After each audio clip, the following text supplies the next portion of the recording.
All right, Sessy, we are already at week 5, and we're going to get into every single game to be played on Sunday and Monday. But before that, we're going to dig into the latest chapter of the McVay v. Shanahan rivalry. And if that's not enough of a sell for our program, what are you even doing here? No, what are you doing? Why are you on the internet? Why did you wake up? Why are you alive? Like, let's get plugged in and watch this show right now. Here, that's what's happening. Heed the Call begins right now.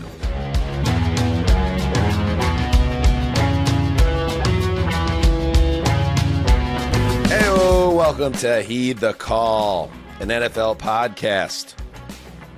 Week 5 already. How about that? Dan Hanzus, Marc Sessler, Conor Orr, Justin Graver on the ones and twos. First bye week. And we'll get to all that. All the ball games to come on Sunday and Monday. But let's dive right into it because, as I said, boys, and you agreed because we all know, Thursday Night Football is weird. It's funky. We could talk all we want about all the reasons why one team will destroy another team. But then Al Michaels is in the booth with Herb Street, who's already looking ahead to Saturday. And then weird stuff starts happening. So let's get into it right now. Sound good, Mark? That's exactly what we should do. Okay, let's go. Because this is one of the craziest Thursday night games in some time. A game that ends with a stuff inside the red zone where Sean McVay, I thought, showed tons of onions, obviously, to go for it. He looked at the clock. He said 3.5 minutes to go. If I kick a field goal here, it's tied. And then at the best, I'm getting out of the building with a tie. I'm sure that's how he viewed it. So he decided to win it. But Robert Saleh and the San Francisco defense was there. And that was just the final dizzying coda, Conor Orr. And I know you're a 49ers guy in the power rankings conversation. Of what was really one of those gutty efforts that you remember and you will remember. So 49ers 26-23, they get the stuff at the goal line with all their missing pieces. They somehow find a way on the road to steal this one. 26-23 OT.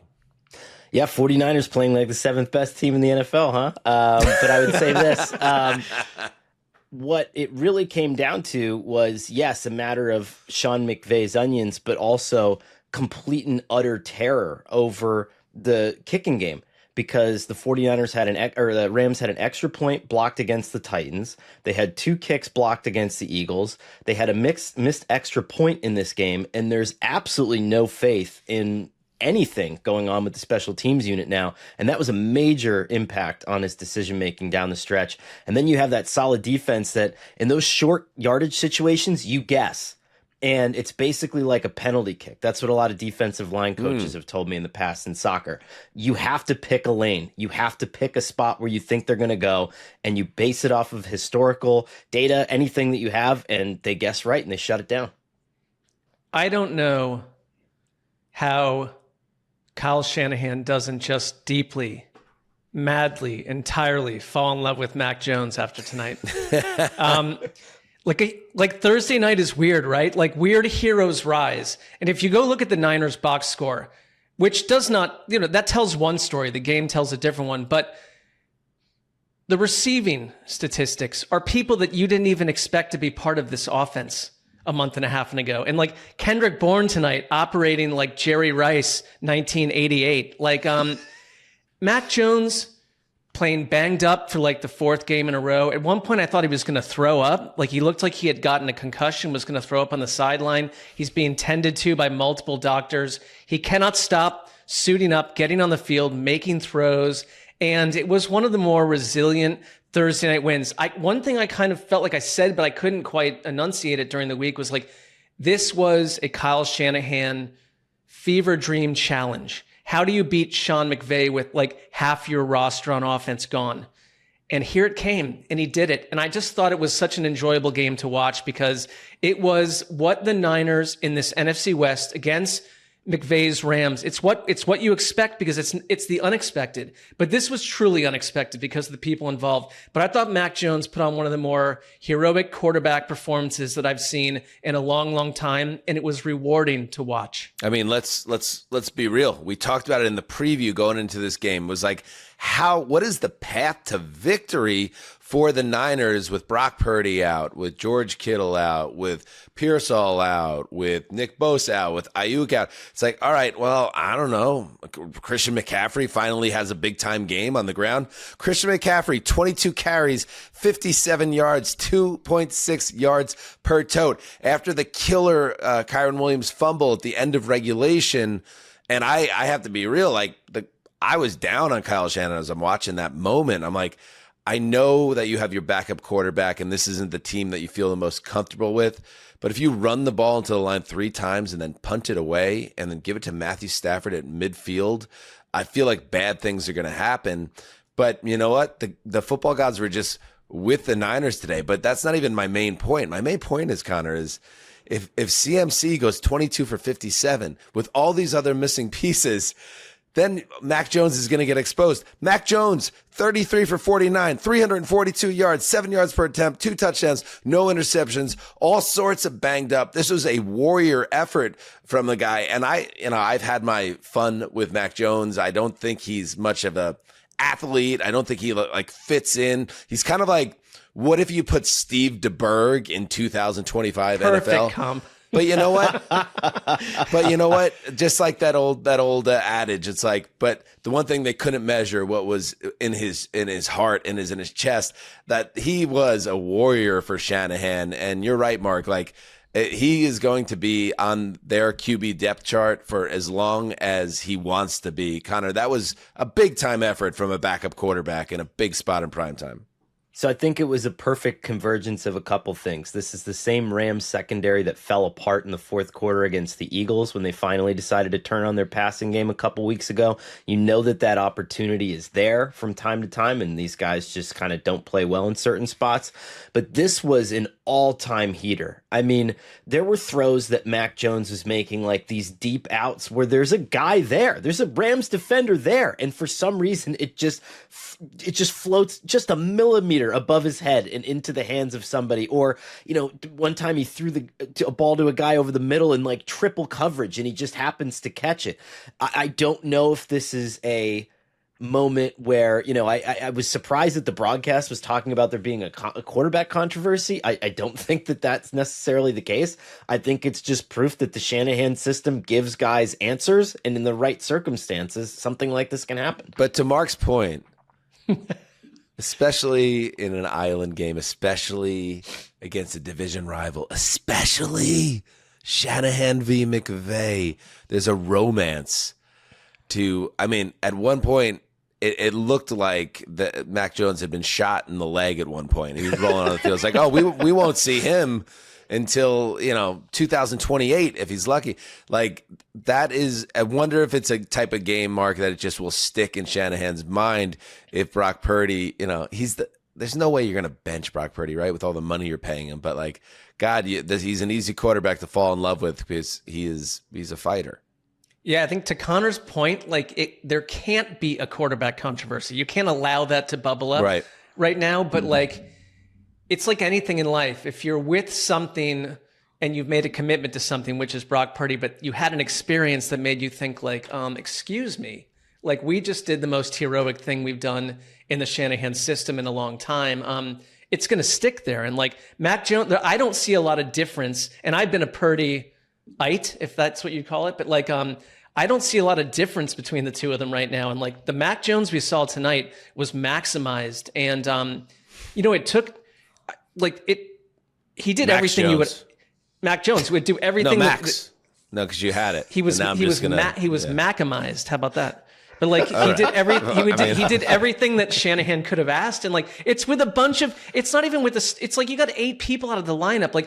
I don't know. I love football games like this where it's this team just found a way to win with people that were not even on the roster 4 months ago. So it's and the Rams. You got to give McVay credit for going for it at the end versus just trying to kick the field goal, right? That I do admire. That's guts too. What do you got, Gravy? Just to the point, like, would he bench Brock Purdy, Shanahan that is, after paying him all that money? I mean, he benched Trey Lance after trading 3 first-round picks for him. I mean, it's a little different circumstance there. Yeah, there's Brock a lot Purdy more actually money. has a track record. Lance couldn't of play, had no success, track but- record of success. Yeah, but yeah, I mean, it might be. Yeah, for all we know, this could be the last great night of Mac Jones's career. But if that's what it is, a hell of a night. Yeah, we should talk about that decision by McVay. I loved it. I thought it was gutsy. I thought it was. Now we can get on the execution, running it into the line and just not getting it. But after they called the timeout, I was thinking, Mark, like, geez, this is not a short one. This is a long one. So you couldn't sneak it, and they couldn't run it either. And you give credit to Robert Saleh and that whole defense for just stepping up at a big spot. I think they knew that if we got 2 island game ties within 4 to 5 days of each other, most of the country would Harry carry themselves or whatever it's called. But like, I love the move. Like, I think in these games when it's Niners-Rams, it's like you go for the throat. You don't play safe, and like that. And McVay does not play safe in general. But to Conor's point, like, I think there's questions with the kicking game. It was like, let's try to win this thing flat out and get out of here. I loved it. I want more coaches to do that. But at the same time, like, I'm not a coach, so I don't know if I would have tried to tie it up there and see what happens. What pisses me off, though, is you display your onions and then you do the one thing that is annoying me more than anything else right now, and that it's you fucking defer at the start of overtime. You take the damn ball. Why aren't people taking the ball every single time they win the coin toss? It makes no sense. Isn't that though? Because like, I mean, I'm with you, but it's what they keep saying is like, you want to see what they put on the table. You want to know what you need. And what do you match? I don't give a shit what I need. I want to shorten the second possession. I can take as long as I want because overtime is a fixed period. It's not like college football, right? Mm-hmm. So I want to take as long as I want. I want to score because the goal is to get into the end zone anyway. And then I want the third possession. You're giving yourself an extra possession that the other team is not necessarily going to have. It makes no sense to me. Take the ball. No, I mean, yeah, Shanahan, McVay, another beautiful chapter in a great rivalry. And, you know, just full transparency as we head into break and then get into everything to come with the Week 5 preview. Everything else we recorded was before this game. And I don't want to say too much, and I want everyone else to kind of just piece it together. But some conversations and some special guests that might pop up on the show, all things that happened before the 3.5 hours that transpired in Inglewood tonight. So, Connor, you know, as I will sleep well after the Yankees just slayed the Red Sox in the biggest of all spots. Cam Schlittler, Northeastern University represent. I know you will sleep well tonight. And maybe Justin not as much, but I don't want to say too much more. I just want everyone to enjoy the rest of today's show. Connor, go ahead. Last word, though. Go ahead, Connor. No, I just say crazy stuff, right? That's it. It's just fucking crazy, right? I didn't spend the last 15 years figuring out what all this fucking is about, right? It's just crazy. Have a good show, everybody. Ceci, he is the senior writer at Sports Illustrated for a reason. He is. As a child, if I thought that I would be speaking with the senior writer at Sports Illustrated, I would have been having a fever. But like, we all want to go back in time a little bit in our lives. Here's your chance right now. What a tease. I think everybody's, well, maybe not Justin, as you'll see in just a few minutes, but yeah. Everyone else is on fire because Connor's been justified. Zuzzer's flying high because the Yankees. We hit 25,000 subs in a big spot. Ow! Thank you to everybody. The call is flying high in year 2. And Justin, you found the love of your life. You're getting married next year, so. What's this? What was this? That's for 25K. Is that the celebration subs. of 25K? Yeah, and was that my win that we got 25K? You mentioned everyone else having a great night. Like, getting married also. Love of my life. You're a very lucky man. So anyway. And my money that I have on the 49ers over win total. That's all I'm saying. Yeah. Go ahead. Yep, that's what it's all about. In Gambling that order, and money in the end. That's where people can find joy in a lot of different places. Gambling, at the top of the list. Stay right there, and then the week 5 preview is underway. Be right back. All right, we are back. Yes, TNF in the rear view, but we got a whole bunch of games to get to. It is the first bye week. Right. We have the Falcons, Bears, Packers, and Steelers open this week. That's a little inside baseball sked terminology. Open week.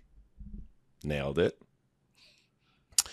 We are down, Connor, to 2 teams undefeated, Eagles, Bills.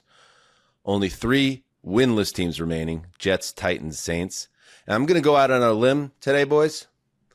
I'm going to say by the end of this week, we're going to be down to 1 undefeated team and 1 winless team. That's my prediction for the week. Bold prediction.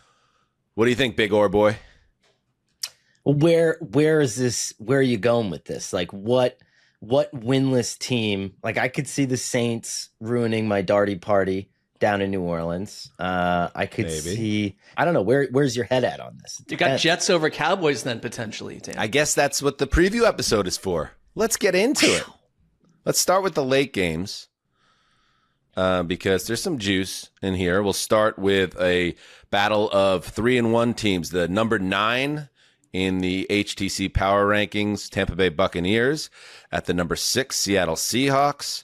Harlan and Trent Green on the call. Late kickoff on CBS. And, now we're all in. I guess Justin is, Justin hasn't wrote any sea poems about the Seahawks. But, Connor, you and I were on the Seahawks ship on our Wednesday end-around show. Mark had a long monologue about it. How much he enjoyed these Seahawks. So at home against the Bucs, what are you thinking? Connor, get us going on this one. I mean, this is setting up beautifully for Seattle to make a statement when it's a cross-country trip for Tampa. We saw them get probed for kind of their exhaustion points last week against Philly, and I think that their secondary, while tremendous, like Jacob Parrish, I just had to do our quarter season awards for SI. And right now I probably have him as my defensive rookie of the year, which is insane to say about a nickelback from the Buccaneers. But I don't think there's a defensive player, a defensive rookie that's playing better for him. That said, I don't think that they've faced a passing offense that has stressed opponents in exactly the way that Seattle has stressed them before. We've brought up Jackson Smith and Jigba 1,000 times, but the movement on that, and we haven't even tapped Cooper Kupp in this offense. I really like Seattle in this game. I think this is a big statement win opportunity.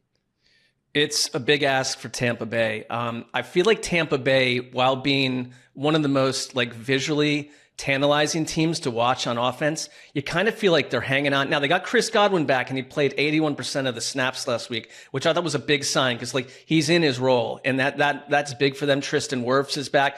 But Baker Mayfield has been this guy, and I got to the point where I really enjoy watching him each week, but he has been dazzling on third down, but he is not afraid just to basically become like a swashbuckling, seafaring, throw the ball downfield, whip the ball downfield, and throwing deep on looks that you should not be throwing on. And he's lucky he's not had 5 interceptions at this point, but that's the Baker experience. And I think that if anything, you're going to get a team in Tampa Bay that's going to keep it tight and close and try to get to that last possession. And it's Baker versus Sam, so it kind of means something, Dan. Yeah, it does. It's interesting because it's kind of the forgotten stop for both of those players. Because, for instance, Baker was actually with the Rams, for instance, a shorter amount of time, but he had that very memorable primetime win that kind of, in a lot of ways, kickstarted his career and, led to his Tampa Bay reawakening. And Darnold actually replaced Mayfield as starter after the Matt Rule experiment went sideways in Carolina. So now here they are both in much better spots in their career. I don't know. They don't seem to me. Do you think Baker and Sam Darnold ever hung out? They don't seem like they would be buds. You know what? Not enemies necessarily, but not buds. Baker said that that they are friends. It's not the opposite, but they asked him basically do you guys ever reminisce about your time in Carolina? He's like, no. No. Yeah, that checks out. And also Mayfield without Mike Evans, Bucky Irving, right? Yeah, he didn't practice on Thursday, so I think he's. Yeah, so should be interesting. And Baker's banged up. He's got the knee and the bicep injuries, but he's playing. You know that. All right. I like that one. That's a fun one. All right. How about Lions, number 3 in the power rankings, at number 25, Cincinnati Bengals, Kugler and the Moose on the call. The Moose just hanging around. You know, Mark? Moose just hanging around. I think that's what a Moose would do. If you would have told me, and this is interesting because I cover the league and have done so for 15 years. If you would have told me, oh, yeah, Moose left Fox in 2011, I would have been like, yeah, that sounds about right. You're not wrong. And he's part of a Cowboys dynasty that is dotted all over the league, broadcasting wise. And you're right. He's the one that you kind of keep forgetting. You kind of forgot he was on that team half the time. He's the fullback. He's a Moose. Yeah. So what do you think about this one? Well, I've kind of, I think I put the Bengals at 30th in my power rankings, and I forcefully believe that they fundamentally can't block anyone. They're the first team I saw this year that in that game last week, they gave up on their coach. It just visually, they gave up. And the idea that you're going to ride your number 2 quarterback based on what happened a couple years ago doesn't look like it's happening. They can't block anyone. And it doesn't even, you wipe all that away. Detroit on their 3-game win streak is averaging 41 points per game. They haven't allowed a sack since week 1. So where do you get in on Detroit? What is Cincinnati possibly going to do when they look like they're arguing with Zach Taylor on the sideline here and there? There's a lot of frustration. It's like one team is imploding, the other is blooming. I think this is the week where somebody's ass goes in the jackpot for Cincinnati, right? And it's like watching water try to find the ocean, right? It's like, where does the stream go and how does the performance indicate which way our outrage flows? And does it direct again towards the quarterback position, which then goes to Duke Tobin's desk and forces pressure on him to make a move before the trade deadline? Or, Zach Taylor said this during the week, we like what we have at quarterback. That means that the water flows to your doorstep. This is a schematic issue. And as much as we've talked about problems on the Bengals offensive line, I think that there's some talent there. Like Dylan Fairchild, the rookie, is playing really well. There's some good players on this Bengals offensive line, and they have the best receiving tandem in the NFL. And I understand that there's a step down, but schematically, you should be able to perform better than you've been performing. And so I'm very interested to see where the shitstorm arrives. Do you think they'd ever actually trade for a legit, I don't know about legit, but a quarterback? I just don't see the Bengals doing that. I don't. And because your options are Russell Wilson and Kirk Cousins. And one is problematic from a financial standpoint. And one player, as much as I hate to say it, doesn't offer you a market improvement over Jake Browning. And I think you guys know which one is which. So, yeah. I feel like from the Bengals' perspective, this is a tough ask to win this game. So I'm not going to go that far. But they can't get their doors blown off at home against the Lions. And maybe that's asking too much. Maybe this team is so flawed and has once again been laid so bare with the quarterback out of the lineup that's just not going to happen. But if they have it in them, if the coaching staff and this team has some pride, you have to put up a fight here, because I think what happens potentially here, if Detroit jumps out to a 21-3 lead by the beginning of the second quarter and they just boat race Cincinnati, this could be a Bengals team that just packs up shop. To your point, Mark, it was embarrassing on Monday night. It got Troy Aikman fired up. And that wasn't all just Cincinnati's poor play, but I think it contributed. You have to show that you have something. And I think Browning did show us enough 2 years ago that he can get into a little bit of a groove. I think Detroit's defense is hardly invincible. I think I have a hunch that they're going to hang around in this game. I don't know if it's enough to win, but I think this is like one of those, what is it, the last something at the OK Corral. I think this team is going to put up a fight, and if they don't, it's a very bad sign for Zach Taylor. They need to wipe out, number one, the penalties, because there may be talent on the O-line, but their penalty scenario on Monday night was not pro football level. So if you look at offensive success rate, basically how well are you progressing towards a first down? Okay. The Cincinnati Bengals are 29th, and you could say, well, that they have a quarterback issue. The New Orleans Saints are 20th, okay? And this is a team that is almost markedly worse at every position. And you could say that their offensive line is a little bit better and they're developing. They have a better running back.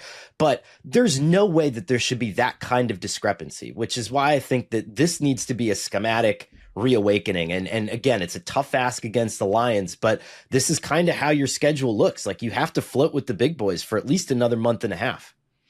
You said ass in the jackpot. It made me think, like, I don't know the origin of that, but it seems just distinctly American.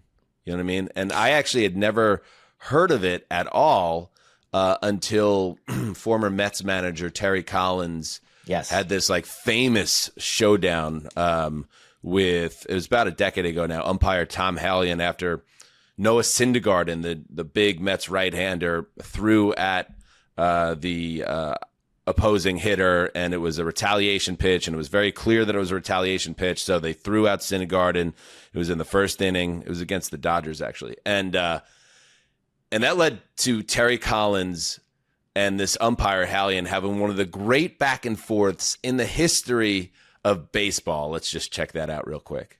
Then you talk to me about it. Okay. You gotta give us a shot. You know what? You gotta give us a shot. Okay, listen to me and let me hear what I'm saying, okay? You get your shot. You had your shot right there. In the situation. Well, why you not? know the situation, Terry. Why don't we get a shot, Tommy? Because that makes it worse. Terry, that makes it fucking worse. I know it. But MLB did nothing to that guy. Nothing. Okay, I can't control that, Terry. I can't control that. You know as well as I do Terry, you know where I stand on the whole situation. But that's You're better than that, Tommy. You know that. Terry, listen, I'm telling you, our ass is in the jackpot now. Okay? Okay, I'm just telling you. You know what? You got it. Okay, get it. You got everything out. Good for you. I mean, that's the best. Man, I love baseball. It's like two drunk uncles from Syosset. Listen, Terry, you know my ass is in the jackpot. And if you don't know what that means you're the one that's going to face consequences. And the umpire was concerned if he didn't throw that pitcher out of the game, MLB would come down on him for not policing the situation for player safety reasons. So if you're curious, it just got me thinking about one of the all-time moments. If this side note, if this becomes a baseball podcast, I am in hot water. So listen, you just lean on that summer at Baseball Weekly in '96 when Brady Anderson was pumped full of steroids, and you'll be all right. Yep. Yankees Braves. Yeah, that's right. That is Conor Orr's ground zero of Orioles fandom. Brady with a needle out of his hiney, hanging out of the whole hiney. Wish we could go back. All right, you wanted to grab Mark, pick one more game from this late slate, and then we'll take a break. I'll go Commanders at Chargers. I want to see the Chargers bounce back after what happened last week. I guess there's a big question facing the Chargers. You don't have Rashawn Slater, you don't have Joe Alt, and that New York pass rush is legit and young and different and caused a lot of problems for the Chargers a week ago. Like, does it carry over against a Washington team that probably does not have anything close to that pass rush wise, and they're 28th in EPA against the pass? You get Jaden Daniels back, but I think that the Chargers have to reestablish kind of who they are on offense and maybe make some adjustments. You're going to get Alt back, and it sounds like a number of weeks here. My only other question about their offense is I find it surprising, from a fantasy angle, that's where people are seeing it. But Ladd McConkey feels like he's sort of the number 3 guy right now. He trails Keenan Allen and Quentin Johnston in snaps, which I would never have predicted that before the season. I'm glad you brought that up because that has really, really stood out to me because he looked like an ascendant star as a rookie. But it's one of those situations where, and maybe it all kind of figures itself out as the season progresses, but it's almost like he took the juice and the connection when Keenan Allen arrived, like Herbert more kind of fell in the Keenan lane, and now McConkey is not being the dude that he was last year. And even if you look at some of his plays, had some drops. It seems like he's just out of sync. But he's such a good young player. I think hopefully he kind of finds his way back into this offense because it makes them that much more dangerous. Yeah, I remember talking to Brandon Staley about this a couple of years ago, and he's like, people don't understand, and maybe there's a bit of hyperbole here, but Keenan Allen is one of the best slot receivers of all time. And, you know, when you work with someone like Justin Herbert for that long, there's such a comfortability to that it's impossible to replace. Ladd was doing that a year ago when Quentin Johnson was totally unreliable. And now the dynamics have shifted. But I think this is like anything else, guys, where Ladd McConkey is still a really good wide receiver. Coverages are going to shift. Quentin Johnson might start to get double teamed. He might start to get stuff rolled his way. And that's where Ladd McConkey and maybe a more mid-range passing game starts to develop for the Chargers. I think that they're going to go after the Commanders. They have a Marshawn Lattimore problem that I think that not a lot of people are talking about right now, but it's going to be. I feel like that goes back to last year a little bit. You're right. You're absolutely right. And it's hitting this boiling point where this defense has to show something. And I'm not really concerned about a lack of Joe Alt because Omarion Hampton ran wild against the Giants without Joe Alt last week. He can do so again this week. And even if you just let Herbert run wild like you did in spots against Kansas City in that Brazil game, they're going to be able to make headway against this defense. And it's going to be a shootout. Here's what I'm concerned about, though. I want Herbert to stay healthy. I don't want Herbert with busted ribs or a high ankle sprain and things that have haunted him in his past years. He was pressured. You can't have both, though. I know, but he was pressured per PFF on 45.5% of his drops. They are down 3 offensive linemen from the start of the season now with Alt out of the lineup. And, they have to protect him. And you saw Jim Harbaugh was stressing about that immediately after the game. It's the one thing that can totally upend their season, right? And on the Jaden Daniels side of things, where is he at health-wise going into this game? Are we getting him back for sure? I mean, he's fully practiced, so I would be surprised if he's not ready to go. All right. Marcus Mariota, by the way, and this is like when I'm always a little suspicious of PFF, like their number one quarterback. Right? Yeah. I mean, I don't. I know there's like 14 things happening there, but it's like, what? I mean, visually, or is that what we're talking about? I mean, they should have some type of distinction in their rankings, like even just an asterisk. It's like, yeah, but this is Marcus Mariota, so don't put him at the top, okay? Just don't. He is at the top, but don't see him that way. Don't judge us. Puts him in a little bit of a predicament there. Let's see. The latest from Jaden Daniels, medically cleared to return to practice. He was expecting, and he did log a full practice on Wednesday. As we record this on Thursday, we're not sure or we don't know yet about his practice status for Thursday, but it's all trending in the right direction. Okay. Just getting going. Kick the other late game into the old, you-know-what. The other ones. Don't get mad at us. It's just a decision. Stay right there. We'll be back, and we'll dig into a London game, and then, yes, the quad box. That's what you're all waiting for. Stay right there. All right, we are back. It is time to get into all the games that we have not discussed. But before that, I think we do have to tie up a loose end. Mark, we had the on Monday night show, the Power Rankings show. We went through it as we do now every week. I hope everybody's checking it out. And Connor, you were not on that show, but your rankings were, and some of them were different and coming from maybe a different angle. And I was surprised. Angle. What's that? A Connor angle. That's a very specific angle is thing. One way to say it. And then I was surprised by our producer, Justin Graver, got emotional. Let's play that little exchange or that little rant by Justin on Monday night.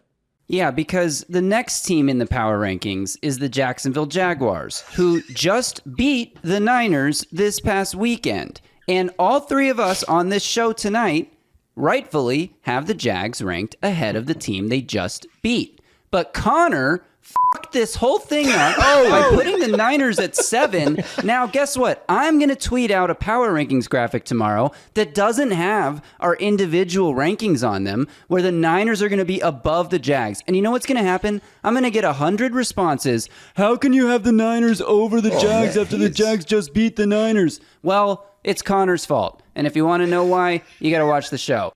Woo! Wow. So I forgot encumbered, Justin. Yeah, I forgot how hot he was, Mark. I did. I also forgot. All right. All right, Connor, I think it's only fair that you have a chance to defend yourself. That was a savage attack by our producer. Sassy. Really was. Justin, I'm curious if you'd like to play a game. You're a gambling man, correct? Yeah, I've been known to gamble from time to time. He's a compulsive gambler. Yes, go on. Okay. So in my hands here, I have the Orr Premium Wedding Gift, which is what I always give when I go to weddings, which is well above standard, right? So standard is you call the venue, you get the price per head, and then you cover you and the number of guests, right? So that you Is make that a sure. thing? That's what you do in New Jersey. That's what I. That that's is what I such. traditionally You do. know my what's class. crazy? Not to get a sidetrack, but I love New York and New Jersey because just shit like that. It's like call over there to the venue, find out the head count, and then you take that number, and then that's how much we'll give them. We'll cut them. We'll make them the check, and it'll be nice. And then my wife, who's from Texas, I think it was when my sister got married, or when we started going to weddings because we were living in New York at the time and dating, she was blown away that people just give money at the weddings, like it's Goodfellas. Like, yeah, you give money. You give a check. What? And it's like, Yeah. not as other parts of the country. It's very normal. Oh, here's the registry. Get a duck swan or whatever. Like, do what you want by a dining room table or whatever. Like, no, like in New York and New Jersey, it's like find out the head count and then give them the number. Okay. Yeah, you got It's to the right An thing to do. envelope. Which, by the way, is the best way to do it. Go ahead. Yeah.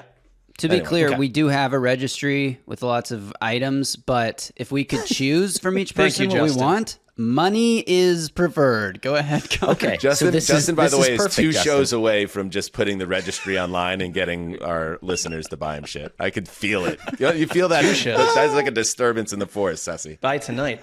All right, go ahead, So Connor. I'm glad to see money is preferred. Here's again the Orr Premium Wedding Gift. So this love is it. above standard. That's what I always do for close friend and family. Just Class like act. you, Justin. Okay. If we're so sure that the Jacksonville Jaguars are better than the San Francisco 49ers, I have 2 other options for you. Okay. At the end of the year, if the 49ers are above the Jacksonville Jaguars in our power rankings, and I will vote median on this. So I will vote the average of all of your others, okay? If the 49ers finish above the Jaguars, okay, you get boring Justin wedding gift, okay? Wait, for the audience, the listening audience, Connor has now displayed 2 envelopes. One that says premium wedding gift, and then one that says boring Justin wedding gift. Okay, the stakes are getting higher and higher. And if you would like to back up your bravado and you believe that much in the Jaguars and the Jaguars finish above the 49ers, you get the very special put your ass in the jackpot wedding gift, which is above Here we go. the Orr Premium Wedding Gift. So what you're looking at right now is you have premium in the hole, okay? I love Connor. This is what you're getting, okay? But if you are actually that sure that the fucking Jaguars are better than the 49ers, then I challenge you to put your ass in the jackpot and see what happens. You know, this is a decision that doesn't just affect me. It affects No, my it lovely affects- Don't gotta do do that. this. Don't do that. Be the gotta man of do the this. house. This is good practice. You be the patriarch. You're going to get be the like leader. 600 gifts. Do this. I feel pressured because we're on a show right now to accept this challenge. No, you should. I don't want to accept the challenge because I bet on the Niners over 11.5 wins. They're better than the B- Jaguars. Why shouldn't they be above the Jaguars in our power rankings? They're better. B, Justin, we the Niners really- have yeah, a much go ahead. easier schedule than the Jags. C, I hate the Jags as a Titans fan, so I'd love to see them crater and crumble. So why So- did I get motherfuckers for putting them above the Jaguars in Come the power on, rankings? pick I the think jackpot. it was about 7-16. Like, that's such a crazy differential. The Niners at Mark had them at 7. 12. 7 All to right, 12 is a forget about that. 5-person We variance? need an answer, Justin, because we got to move on with the show. Yeah. It was Fine, let's do it. Challenge accepted. Yeah! Oh, ass in the jackbox envelope. Our ass is in the Accepted. jackpot now. Holy God, that's fun. Whoa. Whoa. That's fun. Your lovely bride-to-be does not listen to the show. She'll never know this even happened. Just Yes, keep she it will. under My wraps. parents listen to the show. They'll definitely bring it up at some point. And tell your I'm parents. gonna Listen. feel compelled to bring this up to Justin. Well, you were a Party man. Jay. You did the manly thing by taking the bet. I think everyone would appreciate that. Fit father, mother, and Yeah, whatever happened to bride-to-be. Gary Cooper? He's sitting there in a Super Bowl 57 shirt or 52 At least shirt. for now. No, this Listen, is- yeah, 57. yeah. Party Jay and Party Elise, if you're listening right now, just let's keep this in house. You know Put what a I mean? muzzle on it. Yeah. All right, let's get back into the games. Let's check in on the London game. Where are they playing this one, Justin? Hot Toddy, Wembley. Where are we at? Hot Toddy, Tottenham Hotspur Stadium. The toddy. I believe that Oasis reunion tour is back in England, jolly old England, and I think they're at Wembley right about now.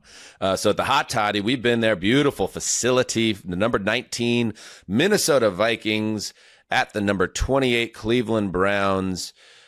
Kenny Albert, Vilma, on the call for NFL Network, huh?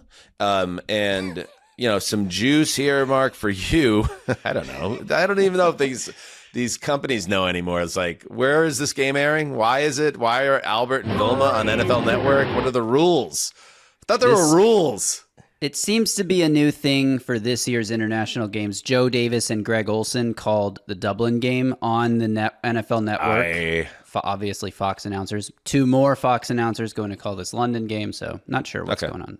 Thank you for that context. So Dylan Gabriel starting, and we kind of called this one that there was something missing logically with the Browns because they're way too good on defense to continue to play these games when they're that bad on offense. And it's not all Joe Flacco's fault, but a 40-year-old quarterback has inherent limitations, and they have now made the decision to pivot and try to get out of the muck and mire they've been in. So Gabriel gets his first start. Here's the question I'll tee up on, though, Ceci.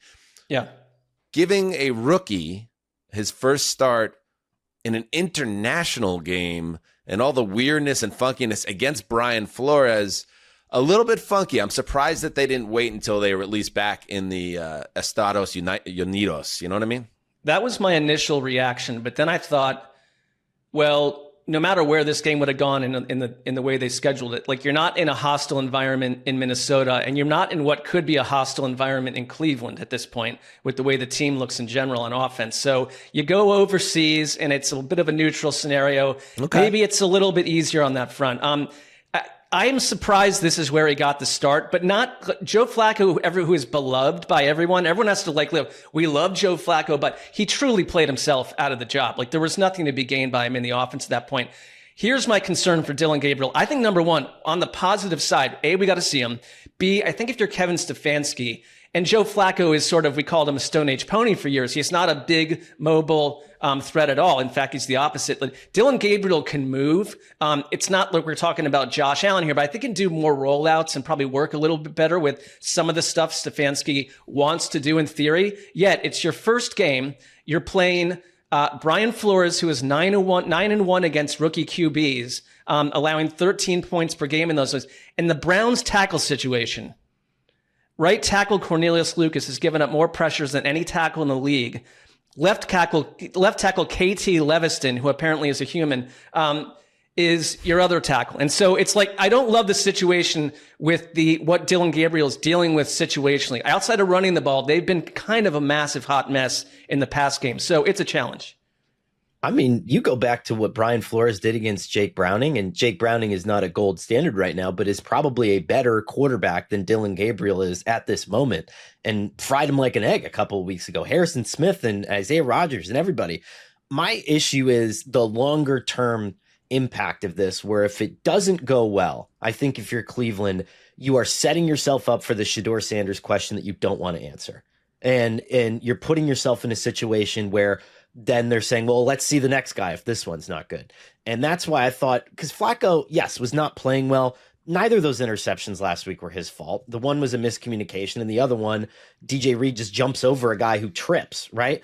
Just let him get through the next couple of games and give yourself more of a runway, because if Gabriel has 2 or 3 big games or bad games, it's like week 8 and everybody wants to see Shedeur Sanders because he played well that one time in the preseason. That's the area you can't get to, because clearly Shedeur's kind of going through it right now. I mean, that silent press conference was a very strange thing. So yeah, let's check that out.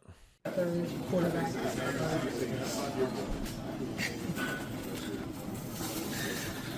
Vocally, anything to say? I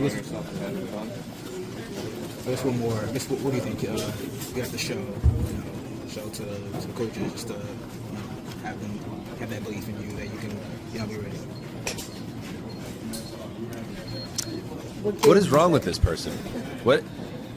This man should not be in the NFL. Mark, I'm sorry. Like, this guy is an unserious person. And I know he said afterwards, wait, do we have to get on the line? Do we have to get on the line with a certain management company? I'm not taking this one on. I'm not touching this. I'm not doing that. I mean, you have to have a real disconnect from reality to think you would ever be viewed as a leader of men on a football field with this nonsense, this like juvenile nonsense, and then say the reason I did it is because Rex Ryan was mean to me on ESPN. I mean, this guy is arrested development at the highest levels. Forget about this guy. Forget about him, Mark. Don't even bother putting him in. Put in the little lefty and let him do his thing and get your high draft pick, and let's go find a real quarterback in 26. I think that is what will ultimately happen. That's why you add the other first round pick. But I also wish that the media, like the local media, would just leave him alone. It's a third string quarterback. But that's so unserious, Mark. It's such an immature way to handle criticism from some guy on basic cable. I'm not saying it's mature, by the way. I didn't say it's mature. I'm saying, but don't you see it as a red flag? Don't you see it as a flapping red flag that this guy is a goofball? Overt. So it's overt. Yeah. So how hard do we have to pound him with a hammer? It's like, this guy is probably not your future on any level unless he comes in and shines. But like, it's also like you're a third string quarterback who's not even taking real snaps in practice. Like, can we just let him go? I don't mean let him go, like free him, but like, can we just let the subject go? It's like, I don't want to hear from him. Because you did draft him. This is what I talked about in the summer, Mark. You brought him into the building and everything that comes with it. And now, yeah, I wonder why they didn't elevate him to the number 2 quarterback. Like, what? I think he is clearly and overtly, they're telling us he is not ready. He's not even a player that's going to see the field this year. You may all want him to, like media and everyone else, but I think the odds are that Joe Flacco is number 2, comes back in if anything happens. Like, I don't think Shedeur Sanders, unless we're talking so why'd you draft him? I didn't draft him. Why did I draft him? I didn't do this. Why did you draft him if you're the Cleveland Browns? When you have no quarterback and you have not had a quarterback since outside of Baker Mayfield in like 20 something years, like, why not take swings? Why not take swings? Put him as a backup quarterback. Because I'm saying if they inherit him and they find out, wait, he's just simply not ready, or maybe he does play later in the year, but they drafted Dylan Gabriel as number 3. It's not surprising that Gabriel gets the call right here, right? All right, so let me take this from a different angle then. Okay.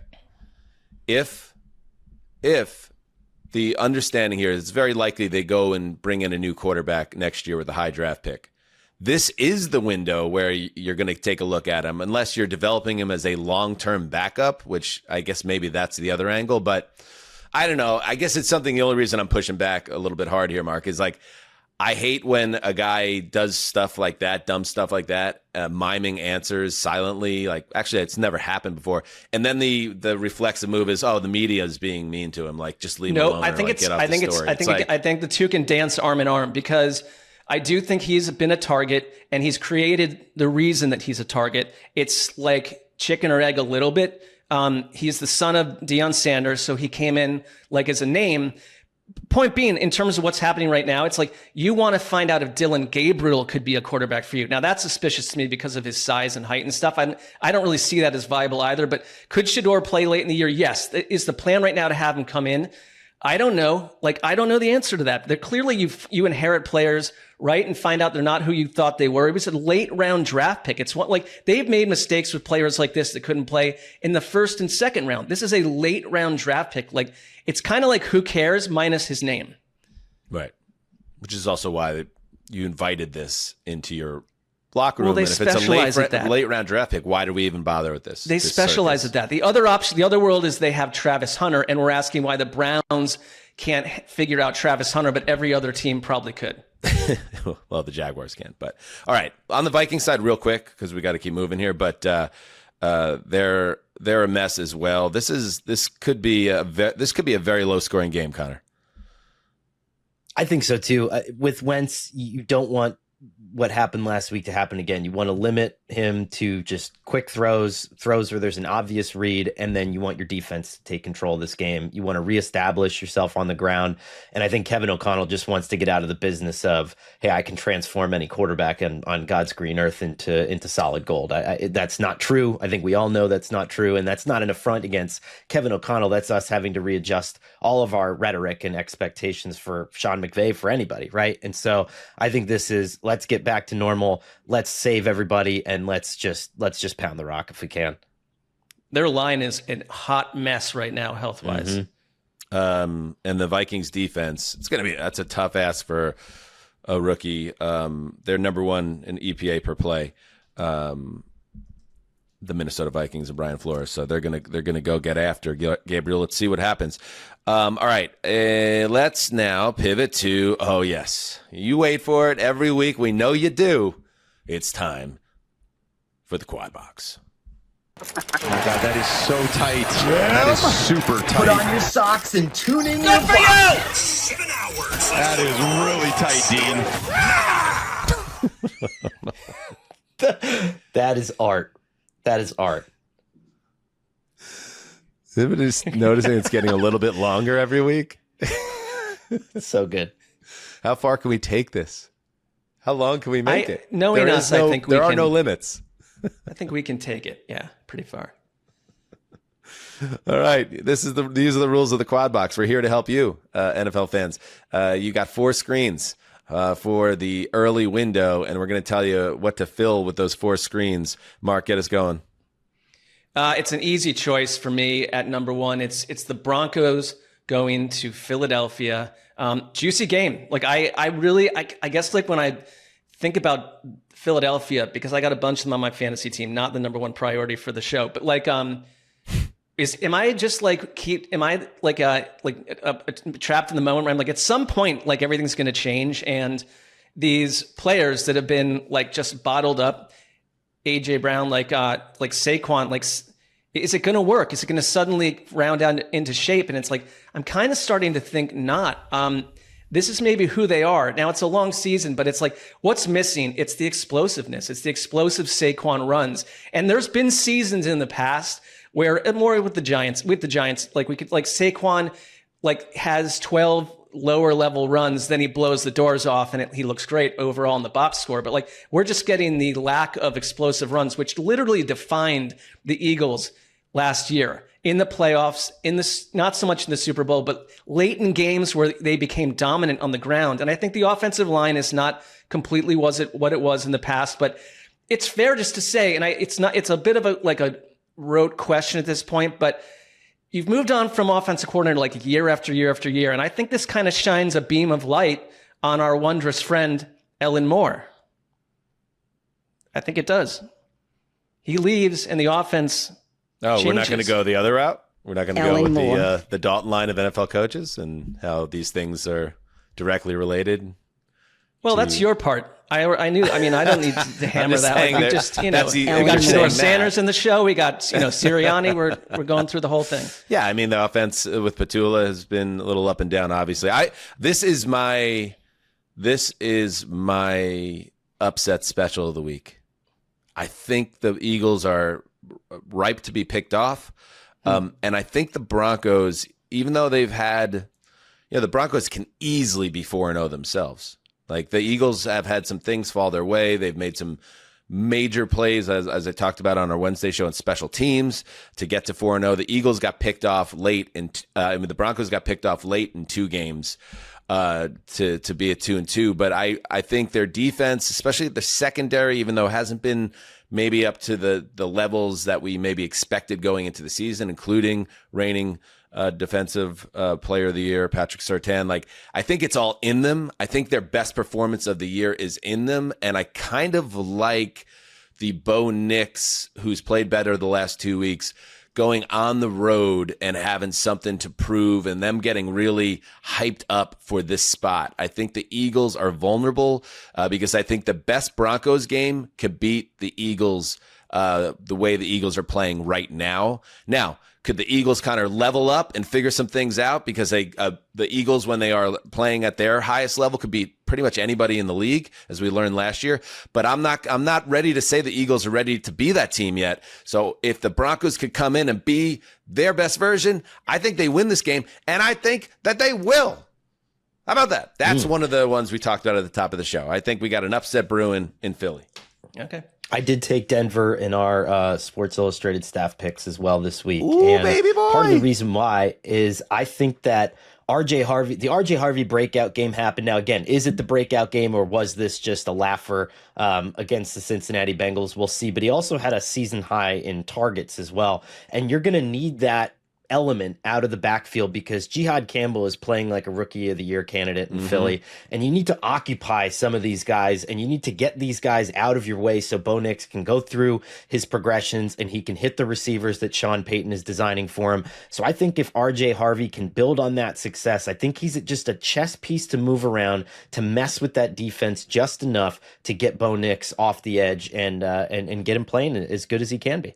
What happens to our power rankings exercise in the Ken Farbuck Institute if the 15th ranked Broncos in our power rankings knock off the number 1 Eagles? It's utter chaos for that Monday exercise. Eagles will not be the number 1 team, and the Broncos will be in the top 10. It would have a major shift. By the way, yeah, I'm glad you brought up Harvey there because he really he was another summer darling that everyone was high on.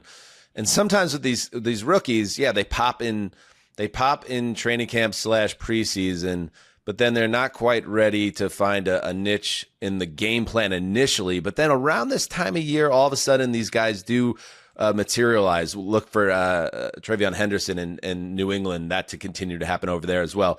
And pairing him with Dobbins, J.K. Dobbins has been a really good addition for this team. And he had obviously another big game on Monday night, went over 100 yards. It was the first time a Broncos running back went over 100 yards in the Peyton era, which is pretty crazy. So that 1-2 punch with Nix playing a better brand of football and that defense's potential against an Eagles offense that cannot get out of its own way in many respects right now. They're not favorites. The Broncos, far from it. But actually, I don't know because I don't look. Blind locks coming up later. But I assume the Eagles are favored at home. I just think the Broncos have a chance. All right. Connor, quad box. All right. I think you guys know where I want to go, but that's not where I'm going to go. Maybe someone else can do that for me. I am taking the 23 Texans at the 11 Ravens because continuing on Dan's theme of reputation, amputation, this is a game that effectively probably ends somebody's season. And what's wild about that is both of these teams are still in very winnable divisions, right? The Colts are good, but I don't think they're running away with the Texans division. I don't think the Steelers are running away with the Ravens division. Both of these teams need wins, but the Ravens are such a mess on their defensive line, on their front seven. Is this a game where Houston's offensive line, which has been super embattled, can they get off the schneid a little bit, give CJ Stroud some time, and just get them into a place where they can find a little bit of peace? I don't know. We'll see. The Texans aren't the team I'd point to that can take massive advantage of this just because of what we've seen up to now. But the Ravens are so reduced to salt in terms of health at this point that you can't probably even, not just from like, hey, our best players aren't in there, But from a functional scheme standpoint, like there, Kyle Hamilton is banged up right now. Whatever version we get of him, it's like, can you do what the Ravens plan to do coming into this year? And can someone like Nico Collins take advantage of a absolutely shredded secondary? It's like, this is your spot, Houston. Because if you can't hear, this is a terrible defense right now. If you can't hear, I don't know where it happens. And like of the two teams, like Houston absorbing another loss, I kind of think like they're just not built to come back from that. Like I don't see them going out and ripping off 6 wins. The Ravens, with like the report from Rap Sheet that Lamar might be back, he's more week to week than 2 to 3 weeks. Like in that division, it's like I want to keep believing in the Ravens, but this is a bad football team right now. Yeah. A bad football team. The Baltimore Sun had Lamar at 2 to 3 weeks with this hamstring. Like you said, Rap Sheet was more like, well, maybe he even plays this week, but I don't think we're going to see Lamar. I think there's enough tea leaves to read there that this hamstring is something that you're not going to want to mess with it either, because if you try to play him with a bad hamstring, he could either aggravate it, make it worse, and then you're looking at a long-term absence, and then the season's over. I mean, you have to grit it out on Sunday, and you have to give Derrick Henry the ball 25 to 30 times, and you got to say, big boy, take us to Valhalla today, because I don't see any other way that they win this game without it being just a attack that's driven through Henry, and then the hope that this defense, which has been completely turned upside down by injuries at every level of the defense, can be the beneficiary of a limp, impotent Houston attack. And I know they got a lift from their running back in what? Infinite? I don't know. Connor and I are both smiling at your verbiage, but soft penis, yeah. Just a tough ED moment there. Yeah, a tough one. We're open to any sponsors in that realm, by the way. It seems like everybody else is making money off don't those need guys. the product, but we're open to we don't need the product. Everything's fine. But honestly, like, I don't think Houston's going to suddenly, even against a bad, beat-up defense, just start lighting it up. Nico Collins isn't even healthy. So it's just like, I think we're looking at a low-scoring game. I think, obviously, the Ravens are going to try to take the air out of the football. And Houston should win the game. They absolutely should. But I just don't trust this team. There was some progress, though, kind of some baby steps there. The CJ Stroud did play better last week, and Woody Marks, and the defense was better. I don't know. Did we talk about D'Amico Ryans handing over play calling duties? That kind of went under the radar a little bit, and they get a shutout win. Probably D'Amico Ryans like, now guys, now you give me a shutout win. I just don't trust the Texans as far as I could throw them, but even against this version of the Ravens. Yeah, and we'll see. But, Mark brought up Woody Marks. This offense has always been, regardless of who the coordinator was, when Joe Mixon's in, when there's a functional running game where you have a pass-catching and running back, it seems to work. And it doesn't when you're just trying to piecemeal it together, which is why I'm still kind of befuddled at the lack of this team's investment in that position. Nick Chubb wasn't going to be the guy that solved all your problems there. Okay. Next up in the quad box, I'll go next. Let's go the number 26 Las Vegas Raiders at the number 10 Indianapolis Colts. Yes, does that look like an incredible matchup? No, but the early slate, not so hot. Chris Myers and Sanchez on the call. Chris Myers filling in for Sanchez because Adam Amin is calling the MLB playoffs. You know who else is back? Our buddy Benetti in a big spot is calling Cowboys Jets this week. What happened with Benetti last week? Last year we played like a Benetti clip. What was the Benetti clip we played last year? Help me out with that had one, some insane call in a Tigers game that we played. Oh, that's right. At some point. Wow. How And then, versatile. Benetti. Like 2 weeks later, he was part of the show because we were like, oh, he's on this game or whatever. And you guys are like, who's this guy? And it was like, we just played a clip of him 2 weeks ago. Whatever. Doesn't matter. It's like announcer covers two sports. Yeah. How could it happen? Anyway, I think the Raiders really need to see some growth in their offense and Geno Smith being smarter with the football. That's something to keep an eye on. Ashton Genty finally has his big breakout last week with the 3 touchdowns. You need that to continue, and that should make Geno Smith better if you can get a consistent running game there. The Colts, Mark, I just want to, I want to see the Colts after absorbing their first loss, a game that really obviously hurt, the A.D. Mitchell game, as I called it on Sunday night. Just if you are a real team, and we believe that they are, we didn't lose the faith collectively after their first loss in Los Angeles. Go take care of business at home, get to 4-1. Let's see it. Yeah, if you can keep Max Crosby at bay and run your offense the way that it's looked 85% of the time, and really minus 2 wild boneheaded plays by A.D. Mitchell, like I am at the point where I'm willing to accept that this is who the Colts are. And they're like possibly like a 9 or 10 win team, which is not making them giants, but like they do things really well. And like I'd point to how quickly under Steichen that you're developing Daniel Jones into a competent quarterback, right? That's a big checklist moment right there for the Colts. It says a lot about their coach. Tyler Warren does not only lead all rookies in receiving yards, he leads all tight ends. And the way they're using him, again, points to me the creativity of this coaching staff. That's what's been missing in Indianapolis. And like they really are kind of littered with a bunch of stars, and their defense has a bunch of tough guys too. And you're going up against a Raiders team that is missing Colton Miller at tackle, which I think is a death knell for an already bad offensive line. It's huge.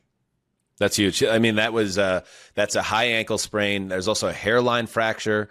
And his replacement on Sunday was non-competitive. So the Raiders aren't a team that can continue to lose guys and keep their head above water.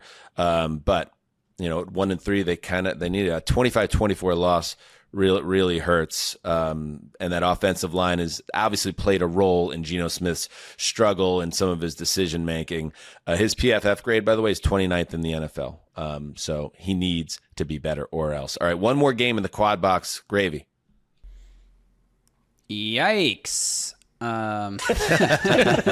Yeah, not an easy one. I mean, go with your heart. This is maybe a weird choice between I see a these spicy two one. games. Go with your dart. I'm gonna do Dolphins at Panthers. What? I know. Cowboys, Wait a Jets, compelling. Wait a minute. Giants, Saints, not. Wait, is this a quad box violation? Juicy. Is it a quad box violation? I think it is. Dolphins, Panthers. It's a quad box violation. I mean, Dolphins, Panthers is the most combined wins between the two teams of any game left on this.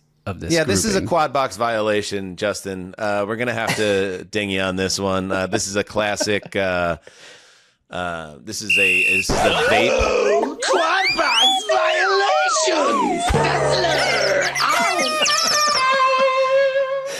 Yeah, we're gonna have to ding you there. Ashbury right there. Yeah.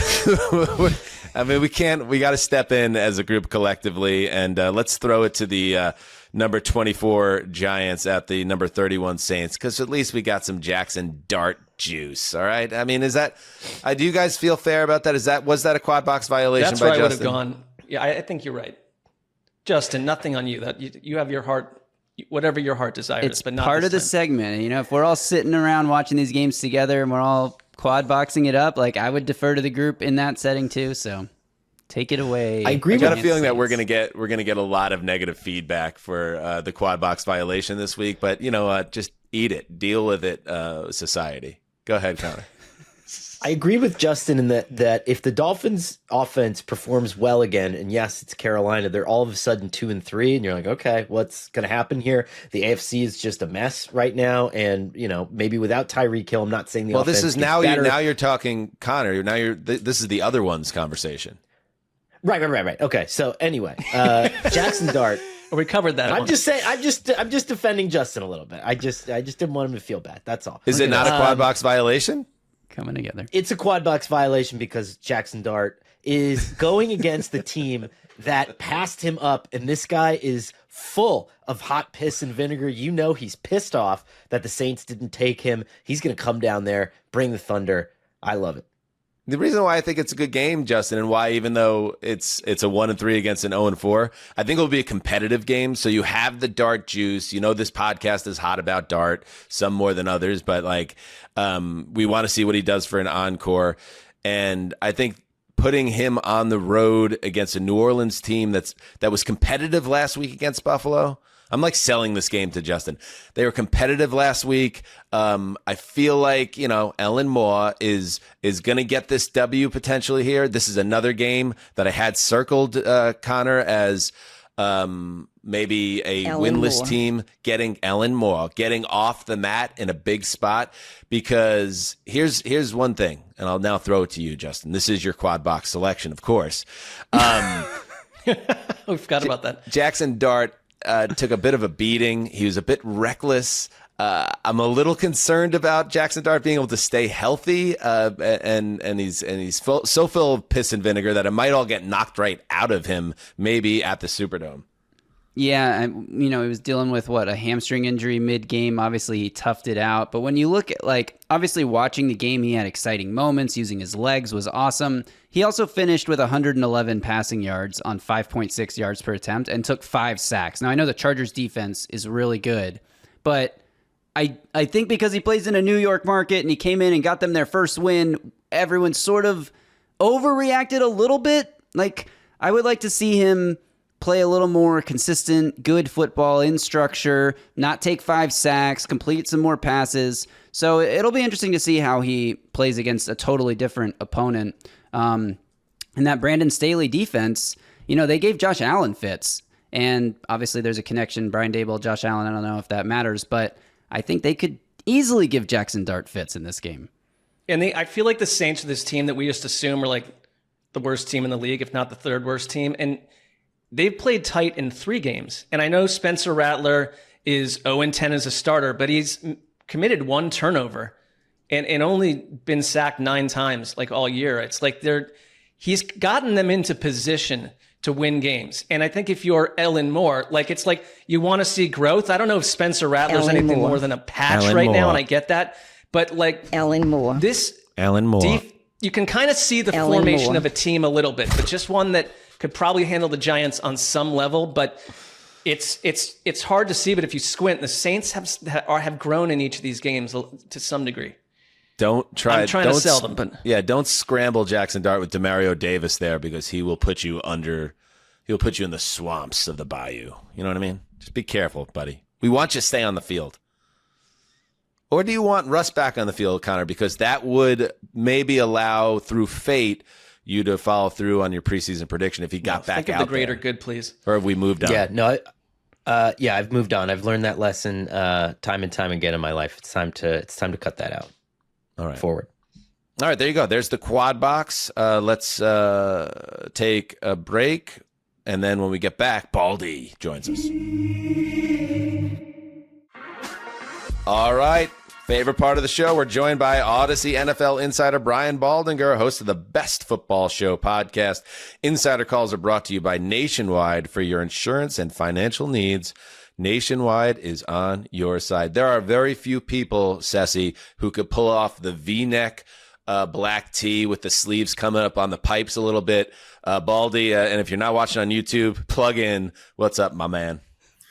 I think this was the cleanest dirty shirt that I had, so I threw that one on.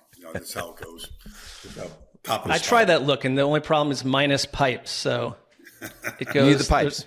Yeah. Need the pipes. All right, let's get into it. Let's get right into it, Baldy, here. Dak Prescott, at the Jets, at my Jets, my sad Jets with the bad secondary and the issues all over the ball. I'm very concerned here that New York is going to allow a lot of points in their building with a lot of Cowboys fans in that building. And part of the reason is Dak Prescott's back to that MVP type guy, right? And I think the understanding was that, CeeDee Lamb gets hurt, the offense comes down, but not at all, because Dak is leading the charge in a really great way, Baldy. He played about as good a game last week against Green Bay as I've seen him play in a long time, because Micah was breathing down his neck repeatedly, and he just beat him with the speed of decision. The offense makes a lot of sense. He spread it around. I mean, obviously Pickens had the big game and picked things up, but, Tolbert made his big play, and Ferguson and the checkdowns. I mean, he just knew where to go with the ball, and he's been incredibly accurate, most accurate he's ever been. He's up almost 75% of his completion right now, and not making a whole lot of mistakes. It's going to be a tough assignment the way that he is playing right now for the Jets. The overtime throw to Jalen Tolbert, for instance, with, monsters in his face.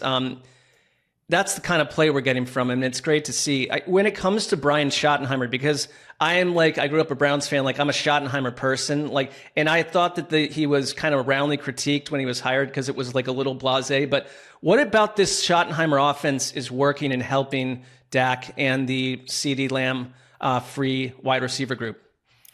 Well, I always thought that the one issue that Dak had with prior regimes is when he had Amari Cooper and he had some of these other guys, he would wait on them either too long to win their route or not long enough. And I never felt like the timing. I'm just not picking on Amari, but I've seen it in the playoffs with CD, where do you wait long enough for him to win, to beat the coverage, or do you get off it and go some? And I felt like the timing was off a little bit. The timing, and maybe I'm simplifying this, I don't know, but the timing looks better under Shoddy right now. And it feels like Dak knows exactly where the answer is, no matter what the defense is doing. And Green Bay does a lot. But that opening touchdown to Pickens in the middle of the field, that's what Green Bay tries to take away from him. Xavier McKinney's right in the middle of the field. That's where he lives. And he just layered that ball to Pickens perfectly. And, he was under pressure too on that throw, but it was just a perfect throw. So I feel like he's comfortable and he knows where to go. And if your receiver falls, if they take number one away, he knows exactly where to go. And that's with a backup center, backup right guard. The left tackle was, down on his face a few times last week. Didn't seem to matter. One last thing with Dak, and it's kind of a cliche, but it really does feel that way with him right now. They say, a player is at his apex when the mental side of it catches up, when he's physically at his highest level as well. And it feels like this is peak Dak at 32 years old, a quarterback right now. And I'm just curious, when you talk about how he was able to beat Parsons, his own old teammate, how does a quarterback do that in terms of winning both physically and mentally, knowing there's a playmaker at that level firing off the edge over and over? First thing, Dan, you got to do is you can't read the rush. Because if you're okay, where's number one? Where is the hungry lion? Where's he at? You're not going to win. But I just felt like he never paid any attention to him, and he got hit. At the end of some of these throws. Michael was right there. He won a lot of one-on-ones, but like I said, the ball was out in 2 seconds. Maybe 2.5 seconds at the most. The throw you're talking to at the end against Tolbert. Mike is doing what Micah does when the quarterback gets out of the pocket. He's hunting him up fast. I don't know how he got 40 yards of arm on that ball the way that he threw it, because he got plastered and he was thrown off balance the whole thing. But he was one that was telling Tolbert to come back to the ball. Mm-hmm. That was obviously a huge play in the game at the right moment of the game. How about that Tyler Smith play, by the way, picking up Parsons at the last second to avoid that strip sack as well? It's just a great effort by the Cowboys. Go ahead, Mark. Yeah, let's move to Monday night. We've got Kansas City going to Jacksonville. I know that you took a look at the Jacksonville defense. I guess under the new DC, Anthony Campanella, how does a team go from being a desert when it comes to takeaways to what we're seeing right now, which is 4 games in a row that are waterfalls? It's been incredible. And I point to someone like Devin Lloyd, who came in with 4 takeaways in his entire career, and he has 3 interceptions already at linebacker. How does this work? Is it just coaching and practice? How do you transform a defense like this? Well, I always think turnovers start with pressure. So if you watch Trayvon and Josh Hines-Hallen, those guys are getting their job done. They're getting to the quarterback. And it doesn't matter who they're going up against. They've been really good as a tandem. And then Eric Armstead looks a lot different. He got the forced fumble at the end last week, at the end of the game. But he looks a lot different than what he has looked maybe in the last 2 or 3 years. So I think it starts up front. And then Jordan Lewis has made a huge difference. They've got a real nickel. He was a good nickel in Dallas. They found the right guy. He really understands that position. So he's created a couple of those takeaways. 13 in the month of September. I texted Baselli the other day when I was watching their game. I'm like, well, you want to turn a culture around, get 13 takeaways in 1 month. That's the best way to do it. And so, they're not giving it up that much either. So, they're way up there in the turnover ratio, and that allows them to win a lot of games. But I'm sure Andy Reid, in preparation for this, has shown them that, takeaway real. And, if you're not, and he's a big guy, 5 points of pressure, strap the ball to your body. I'm sure he's like basically reviewing this with everybody that's going to touch the ball, that this is what Jacksonville is doing. And this is how they've kind of turned things around. They should be 4-0. They should have beaten Cincinnati. They couldn't catch the ball in key spots in that game, but they should be undefeated right now. Insider calls are brought to you by Nationwide for your insurance and financial needs. Nationwide is on your side. All right, another object of fascination on Heed the Call right now is Jaxson Dart, and Giants fans obviously feel the same way. They have the Saints in the Superdome on Sunday. A pretty nice week, a second week assignment for a young quarterback after having to deal with that Chargers defense in week one. What was your level of kind of how impressed you were with Dart, and what was your level of concern about how he played? Do you think he was overly reckless, and do you think there are some changes he needs to make going into this matchup? Well, I mean, you can't run the way he ran against the Chargers and survive. He's not. He almost didn't survive in that game. So that'd be the caution. But I wasn't really impressed. But I was a big fan of his to start from the very beginning of the season. I just was, and I think they would have had at least one more win if he had been. But regardless, I mean, you lose Malik Neighbors, you lose a lot, and that's unfortunate. But I just thought it helped that Andrew Thomas was back and played a whole game for the first time in almost a year. That helped. That really shut down that side pretty good. They didn't have the usual breakdowns over there that they've been having for years with him not in there. That helped. But, the opening drive to go 89 yards against that defense right down the field and then take the quarterback draw behind Scadaboo for the touchdown.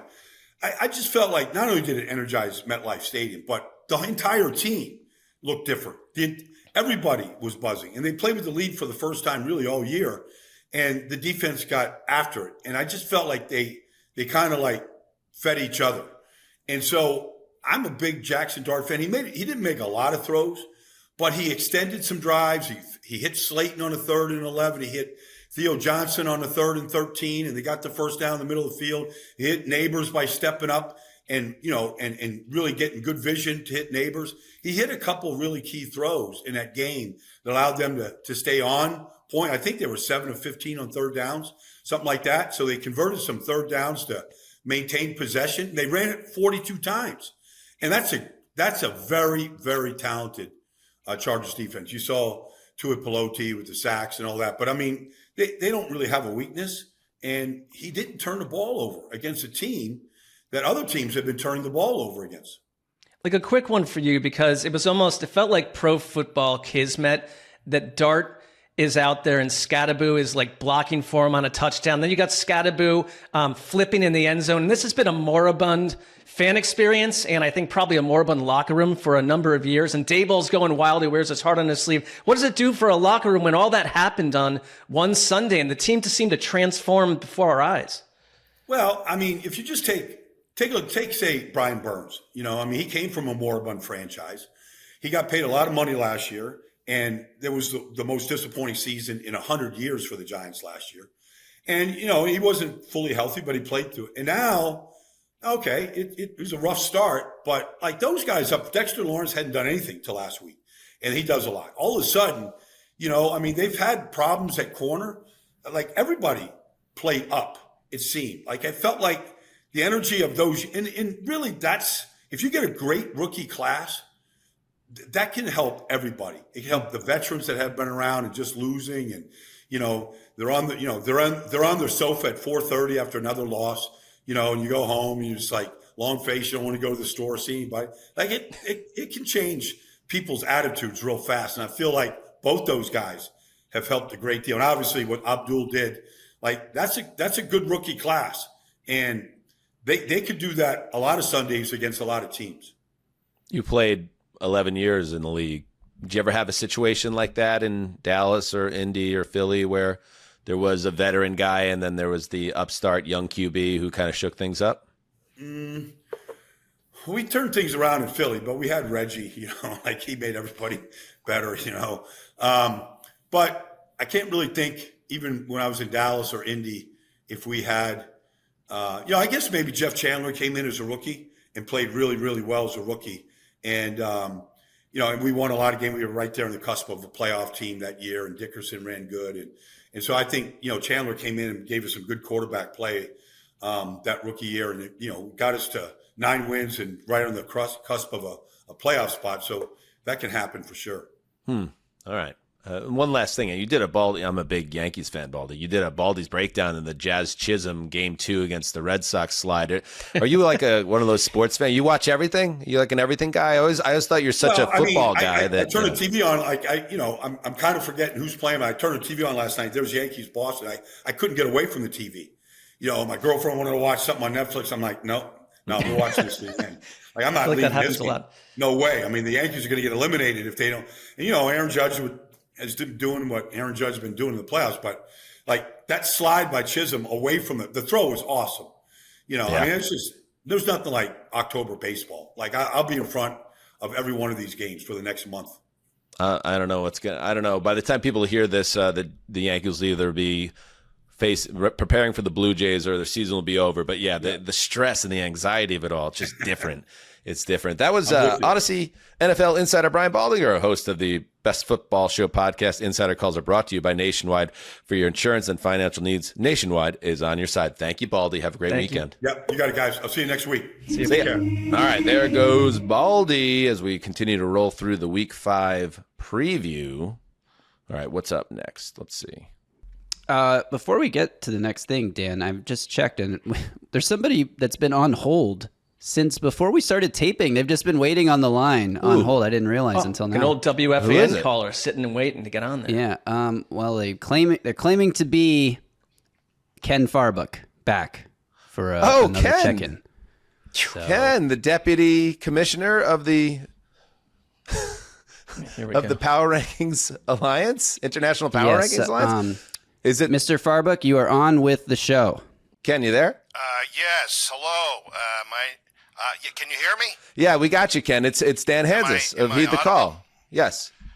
Oh, good. Hello, Dom. Hi. Yes. Dan, we know each other. Dom Hanzus. I send you a Christmas card every podcast. Yes. How are you, Ken? Good afternoon. Yes, this is Ken Farbuck, newly elected co-deputy chairman of the International Power Ranking Alliance, a sovereign and independent body. How are you today, sir? Very good, Mr. Farbuck, and I just want to say thank you again for everything you do. Great. For with the record, Alliance. and in accordance with Article 4, Section 7, Subclause 12B of the Alliance Charter, which I did not write, but am nonetheless legally compelled to read, we have opened another comprehensive investigation into the ethics, methodology, and frankly, basic common sense of your weekly power rankings. I regret to inform you. Again, I was a little worried about this because I know we had I believe it was a threat level orange activation on your end a few weeks back, but I thought we had steadied the ship. I guess I'll ask what has triggered this and what threat level are we talking? There were a number of anomalies by a one con man that just did not cut the mustard. I say they are got a lot of us scratching our head over here. I'll tell you that right now. If you'd like, I'd go ahead and read them off for you. If that's okay? Yeah, and just so you know, I have Mark and Connor on the line with us. So anything you need to say, it's not just you and I on this call together, Mr. Farbuck. Great. So I would like to let you just sit back, Dom, and let me just read these for you. Dan. Okay. Putting the Niners at 7, Packers all the way down to 11, Bengals all the way up to 17. I just wonder, Dom, does Connor have a small child or perhaps a marmot of some kind in his household that has digits that can maybe steal his phone and do some kind of nonsensical typing? Do you think perhaps that might have occurred? Again, I mean, Connor does have children, including a newborn, but I no marmots. First of all, I couldn't. Yeah, I don't even know what that is. I couldn't tell you for sure one way or the other, but I've always found Connor to be a professional. He's a senior writer for Sports Illustrated, and he's on the line. Connor, if you want to say hello to Ken, I mean, hi, Ken. Hi, Dom. So, okay, I'll just continue. Let's see. Not having the Titans last, Panthers last, despite having a 30-0 win against a Tier 3 team under their belts. I don't. Sorry. I did not mean to laugh there for a moment. I'm not laughing at you. As we say, I'm laughing with you. And then finally, the Cowboys all the way down at 22. Dom, could you do me a favor and just check in on the con man's well-being? Because this has reached a teal threat level, and we don't want to go to maroon, if you know what I mean. I kind of, with everything with you, Mr. Farwick, just to be completely transparent, I'm not always sure what you're talking about, but I'm putting together some context clues that teal is not where we want to be. And while and again, Conor's on the line as well. I just want to say that we believe in Conor, even though he's a little eccentric sometimes with his choices. He's highly qualified, and that's just the way I come down on it. So I stand behind our rankings as a collective. I'm sensing a lot of loyalty from you, Dom. That's a good tribute to your friend there that does the show with you. There's 3 of you on the show, as I understand it. There's yourself, Dom, there's the con man, and there's Gravy. And I think you just need to stick together and you need to just work through this. And I think you can get these rankings. Go F yourself. How about that? Well, Dom, that's an interesting way to go. Let me just make that note. No. Don't make a note. I don't want. No. All right. Listen, there are 4 of us. Marc Sessler is also on the power rankings for our show, and he's one of the founding members of the show. His name is in the title of the show. So, of course, Mark is involved, prominently with the power rankings, Mr. Farber. Mark it down. I did. Okay. F myself. Marked down. Just as you requested. Okay. Let's see here. Look, at this point, there's not a whole lot I can do. If you could just perhaps keep the marmots away from the con man's phone, and perhaps strap the children down, and make sure they don't get a hold of it, and play around on Daddy's little computer. All right. That'd be great. There's something that makes me uncomfortable about you, Ken. I don't know what it is, but thank you, Mr. Farbick. I appreciate. Uncomfortable. That's great. That's wonderful. Well, you have a nice day there, Dom, and the rest of the fellas, Gravy and the con man. Okay, take care now. Ken Farbick. Yeah, I'm still here. All right. Thank you, Mr. Farbick. Still here. Okay. Hang on. Can you cut it? Yeah, just. That's unfortunate. It's unfortunate. I'm sorry for everyone. I feel like we all kind of got dinged there a little bit, but the man seems a little unhinged. I'll say it again. It's almost like he doesn't have all of his faculties, and he has a prominent position within this committee, and yet I don't know. Well, he's swallowing up about 14 minutes of airtime, so he has enough faculties to be disruptive on our show.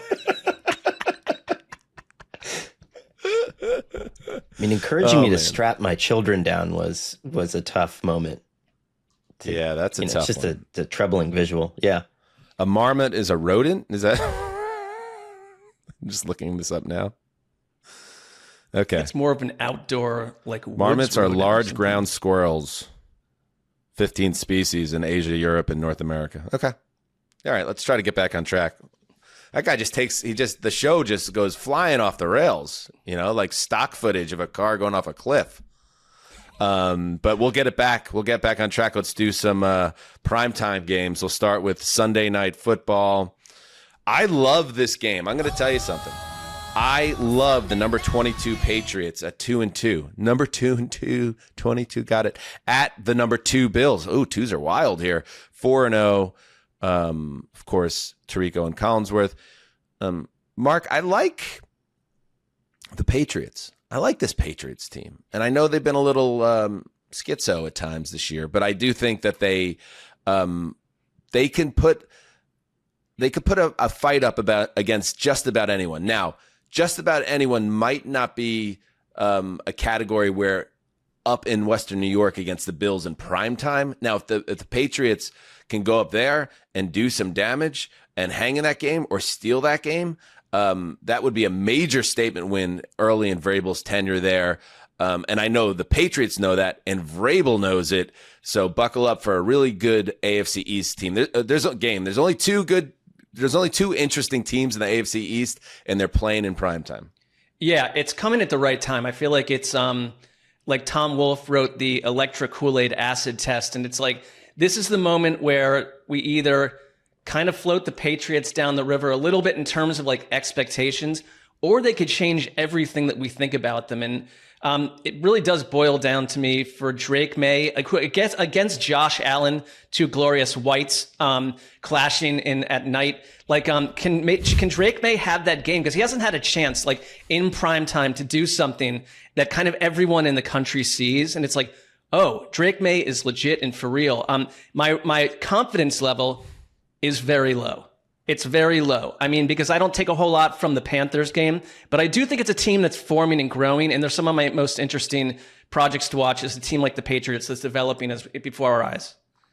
The Drake May thing is very real in terms of, yes, every week we can say Drake May, but there's a couple fascinating little subplots to this. Okay, he's completed more than 75% of his passes and thrown at least 2 TDs in each of his first 3 games. Or each of his first 4 games. I'm sorry. Only Tom Brady has a longer streak than that. He's also the best third down quarterback of all time if you put quarterbacks into the range of quarterbacks of games that Drake May has started.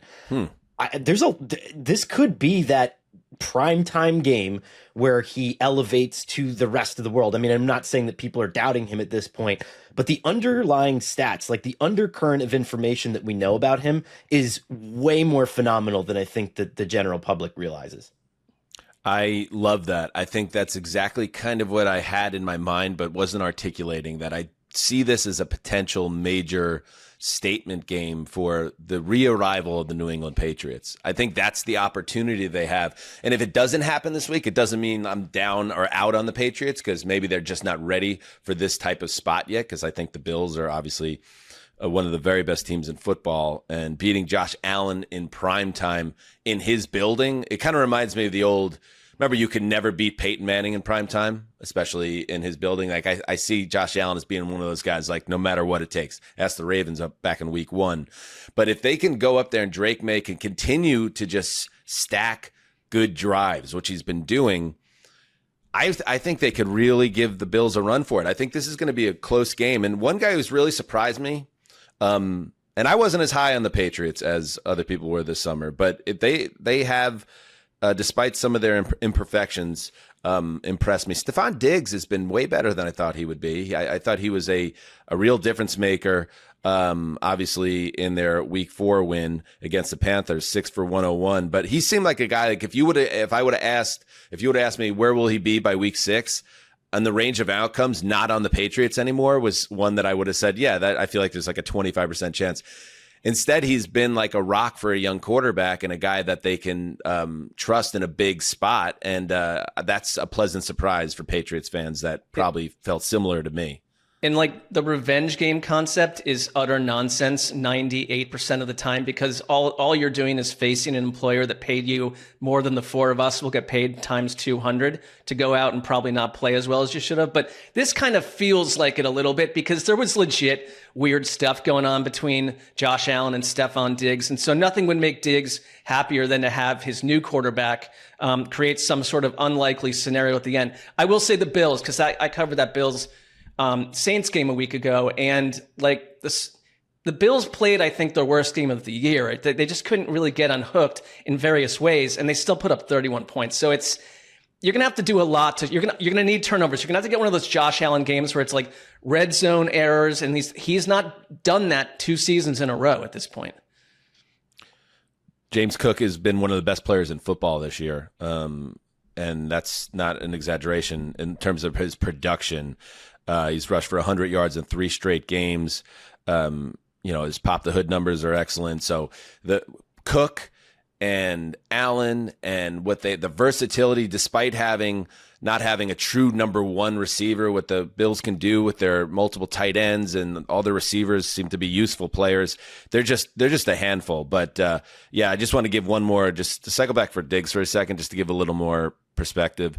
This via The Athletic. Among wide receivers with at least 60 routes run, Diggs ranks first in the NFL in receptions per target, nabbing 87% of the balls thrown his way without any drops. He also ranks 8th in the league in expected points added per target, 11th in yards per route run, and 17 in yards per target. And this is a guy, Kayshon Boutte and Matt Collins are kind of ahead of him in the pecking order, but I don't know how much longer that stays. I think there's something happening there between the young quarterback and the veteran receiver.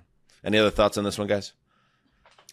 I just love that it's the rivalry uniform game, and I think Buffalo's is like snow and ice inspired, and the game is going to be like 80 degrees, which is like really funny. What does that mean? Out a couple months from now. What does that mean exactly? So they're wearing a uniform for the rivalry game. They're wearing what, the XFL type Dolphins thing? Is that what's happening? Yeah, it looks like it.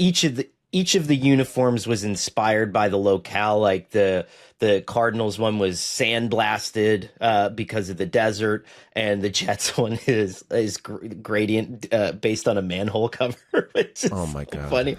But the Bills is like ice storm, but it's legit gonna peak at like 80 degrees that day. Come on. Put them in storage. Bring them back when it gets cold out. Right. All right, Monday Night Football. The number 5 Chiefs, 2-2, at the number 14 Jaguars, 3-1. Buck and Aikman on the call. I mean, after the Buck and Aikman, or really Aikman specifically, meltdown, I hope this is a cleaner operation. But because I love hearing him get cranky. So yeah, I do too. I just don't want him to get so cranky he quits. He's like, what am I doing? I'm just going to sell my America's Great Beer and sit on my millions at this point. Yeah, the product just not very good. I'm going to be honest. It's just not very good. I mean, this is ridiculous. So, yeah, we're all, everyone, not just us, is like, oh, the Chiefs are figuring it out now. And they certainly were. Xavier Worthy really unlocked things with that offense. Mahomes looked like Mahomes again. Everything was good against the Ravens. And now, Connor, they got a Jaguars team that, I don't know, any team that's living and dying on turnover differential is always on my radar a little bit. So the fact that they've had at least 3 turnovers in every game forced, that's not sustainable. And what happens when you play a game against a team that's not going to just gift wrap you short fields and points, and that's the Kansas City Chiefs. I like the Chiefs a lot in this game, but if the Jaguars win this, they would announce themselves as a top 10 team in the NFL. What do you think? We're seeing a lot of that defying, whether it's 1-score games, whether it's turnover games. The Vikings defied that, right? Where 2 seasons ago, right, they won a historic number of 1-score games, and then the season after that continued a strong performance in 1-season games, and that just became, or 1-score games, and that kind of just became part of their identity. When you bring Campanale over from Green Bay, he was able to replicate the turnover stuff when he coached with the Packers. They were a turnover-heavy team. The Jaguars, that just might be part of their identity, just like strip sacking is part of Pittsburgh's identity, even though it's something that you don't normally count on. And so I'm curious if the Chiefs, who have been playing small ball better than any team in the NFL right now, if they even allow the Jaguars an opportunity to do that. And what I'm really waiting for is Liam Cohen just continue to lean on that run. Like, I don't care about Travis Hunter. He's not helping you right now. I don't care about Brian Thomas. Travis Etienne was an animal a week ago. Like, just run for 200 yards. And I know it's not that easy. Awesome. But let me see you take. He looks so good. I mean, let's go. Right? What are we waiting for? I mean, that long touchdown run, just the quick cut and the agility, and then the breakaway speed. Like, that wasn't him last year. I mean, that was the guy they thought they were getting a few years ago when they was he a first round pick. Right, I feel like he was. Like, he is absolutely providing big lift to that offense, and it's helped them immeasurably. And, I think if you go back to Liam Cohen in Tampa, and it's like, oh, Baker Mayfield. It's like he got that ground game going. That was an inept ground game for years, and they started to become a force on that front a year ago. So, yeah, you're seeing it now. I think everyone with the Chiefs, it's like, oh, the offense, they're faster. They're starting to put it together. They're adding wideouts. But I go back and watch what Spags did against Lamar Jackson and the Ravens a week ago, and they are putting they're using pressure with 7-8 guys at times. They're moving people around. There's disguise pressure. So it's a big test for Trevor Lawrence, I think, in this, and Liam Cohen, because I think Trevor Lawrence has gotten to this point in the season. You mentioned Travis Hunter. Brian Thomas has had a weird opening of the year without a star wideout, without that guy that you can really lean on. And it's like, you're going to be in a situation where you are playing a defensive coordinator that's going to look at the tape that you put on film and find a way to scramble you up. And this is a huge moment for Trevor Lawrence to show, like, because remember, he almost beat the Chiefs, was it last year? And it came down to like those drops in the end zone. And so here you are again, and you're a team better coached. What can you do? I think it's like Jacksonville is the kind of team that we don't believe in, really. Apparently, one of us really doesn't. But be honestly, like, this is the moment. You do it on Monday Night Football. It's like, okay, we think about you differently. Yeah. I like these primetime games because they do, there's statement opportunities for some of the teams that are going to be the underdogs. I was wondering, like, on the Travis Hunter thing, not to get bogged down by it all, but I know he had a couple impact moments offensively against the Niners. But I wonder at a certain point if there are conversations in that building, like right now, we are, what is it, betwixt and between? Is that what it is? We're like, we've created like a half measure. Like, we haven't really bought in full. We haven't figured out exactly how to use this kid. So he's not really making an impact on either side of the ball. So maybe we should just lean into one side or the other and try to get what is a premium talent player to help this team. And then we could figure out, maybe in the offseason, we could maybe take a different angle on this. Because the way it is right now, Connor, I feel like it's not helping them and it's not helping him. He's just kind of languishing in no man's land on this roster. That 3rd and 15 catch that he made against the Niners last week to get them out of like a goal line hole was unbelievable. But then in that game, it was 38, almost like half of their offensive snaps, right? And then 9 defensive snaps. And I think at this point, it's just it's a gimmick because he's not helping you. And if you're Gladstone or if you're anybody else in this organization, I think it's like, let's major at wide receiver because he's fantastic at it, because it helps bail our offense out of some situations like this. Our defense is already a turnover machine. We don't need help over there right now. I mean, Devin Lloyd is playing like a defensive MVP candidate, and I know he's a linebacker, but we're good over there. We're fine on that side of the ball. I just think give him a chance to major, and then we sprinkle it in when he's comfortable, because this is wasting everybody's time. Simplify. Get some bang for your buck. You know? All right, primetime games in the can. Now let's move to, yes, the other ones. These are the games from the early and late windows that we have not hit yet. And if you want your team out of this category, well, make your team better at football. Get off our ass. Just getting increasingly more angry every week as the setup for this segment. All right, let's start with the 0-4, the very 0-4 Tennessee Titans, number 32 in the power rankings, at the number 21 Arizona Cardinals. 2-2, Detus and Archuleta on the call. Trey Benson has been placed on IR. So, I mean, James Conner is out for the season. Now Benson, who is going to be the bell cow, he is out at least 4 weeks. That is a messy situation for the Cardinals, Conor Orr. Yeah. Where is this offense going to go from here? I don't know. I think that the challenge has been DeMarcado played good down the stretch when they were going fast, and he was just specifically, a third down back, and they were moving. And I'm wondering if maybe that's the direction that the Cardinals go at this point, is in the absence of everything, in the absence of a table-setting run game, you're just moving with tempo at this point. I'm sure Kyler Murray would be more comfortable with it. Bring back some of the more Cliff Kingsbury, no-huddle kind of concepts from when he was there. Try something. But I think the one thing that's been good about Arizona is the fact that Marvin Harrison Jr. seems to have had that weight taken off of his shoulders. I think he can play a little bit freer, which is what the team was hoping for after last week. I like to get a full game out of Kyler Murray. Like, can we look at this sound, Justin, about him talking about the future stadium and all this stuff? And I don't know if this guy... Kyler on the new Cardinals practice facility set to open in 2028. Here are his comments. What do you mean? What was my reaction? It's beautiful. It's beautiful. Beautiful. Yeah.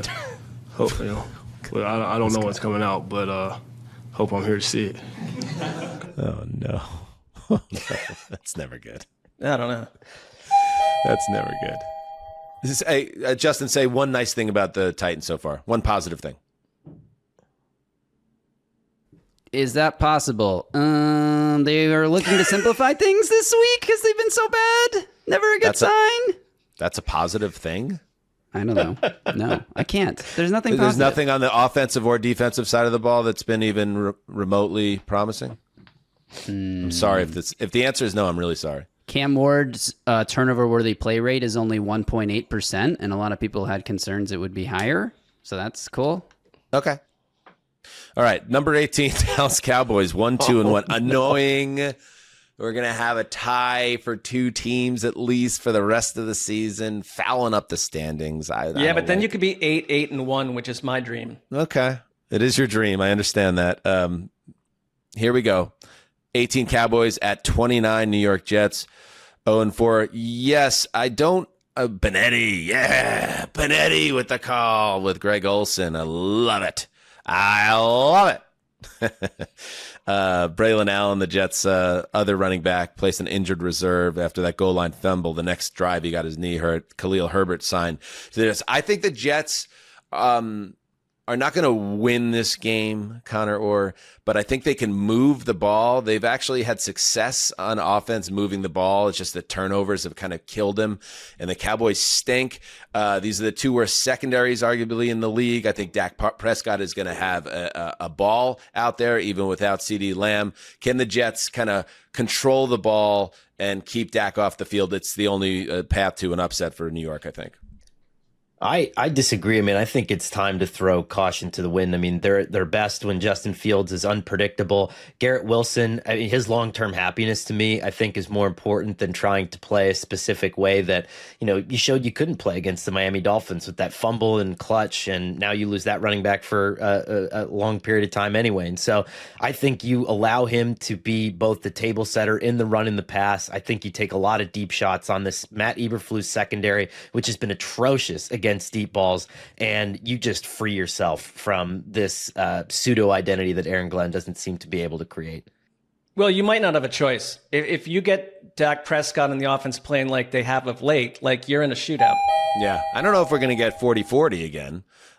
It's only happened once in NFL history. It's going to me. But I think it could be a high-scoring game. It could be a high-scoring game. All right, up next. The Miami Dolphins. Oh, yeah, they're buys, so this is the only other one. Miami Dolphins, number 27 in the power rankings, 1-3. At number 30, Carolina Panthers. There was a quad box violation, so it comes down here. I will throw it to you, Justin. Yeah, this game was the last. I didn't expect that. This game was the last game there where both teams at least had one win. So let's see if they can. I mean, the Panthers have been like super up and down. We boomeranged them from 32 to 24 back to 30 in the power rankings. Can they prove which side they belong? Are they a tier 4 team or a tier 3 team? I think the Dolphins are a good measuring stick for that because we're pretty sure the Dolphins are a tier 4 team. Without Tyreek Hill, what does their offense look like? Jalen Waddle stepped up in the second half last week. Can he keep that going? Is Darren Waller going to be a part of this offense? I picked him up in fantasy, so I hope so. Let's see if they can. Let's see if they can keep it rolling against the Panthers this week. I think Connor nailed it. It's like, was that the rise of the Dolphins offense? Tyreek Hill or not? Like, can you impose your will and still fry people with Waddle through the air? It's a huge, you got to keep going. This is kind of Miami's season a little bit. And my only other question is, how close are we to the end of the Bryce Young experience if it continues to fizzle? I wonder at this point if this team is you inherited this quarterback, we're ready to move on. They're so inconsistent, and that has not changed in 3 years with Bryce. Yeah, unless he can finish. And he did finish strong last year, remember. So maybe he has his best football in him, but they need it. I wouldn't ever take too much out of a team's performance against this Jets defense where it is right now. The Dolphins looked really good on Monday night, but yeah, no Tyreek Hill. Waddle's going to be more involved.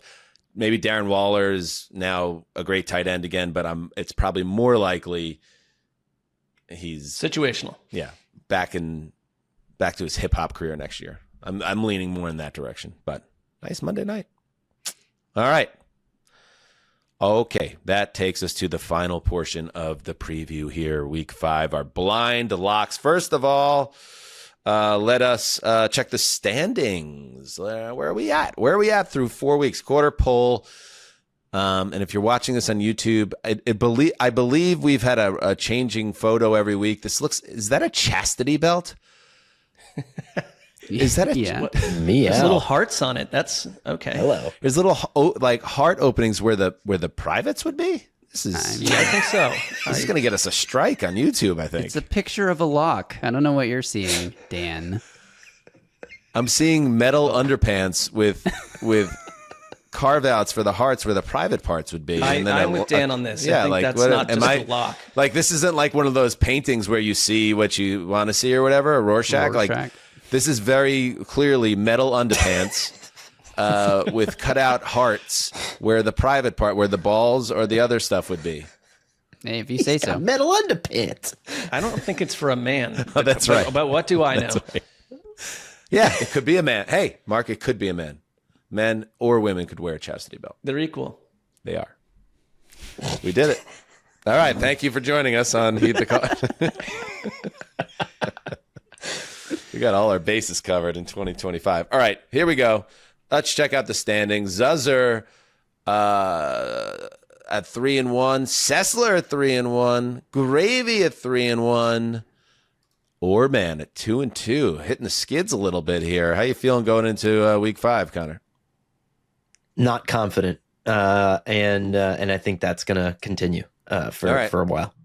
Why don't we start with you? Let's see the games now. Now, again, per the rules of the blind lock competition, we do not know the spreads of these games. If you pick a team that is -5 or more, you have to cover that spread times 2. So if you're picking for cherry picking, as they say, looking for a heavy favorite, buyer beware. Connor, get us going. Oh boy. Okay. I am not feeling good about any of this. But I will lock the Vikings over Dylan Gabriel in Jolly Old. Nice. All right, Mark.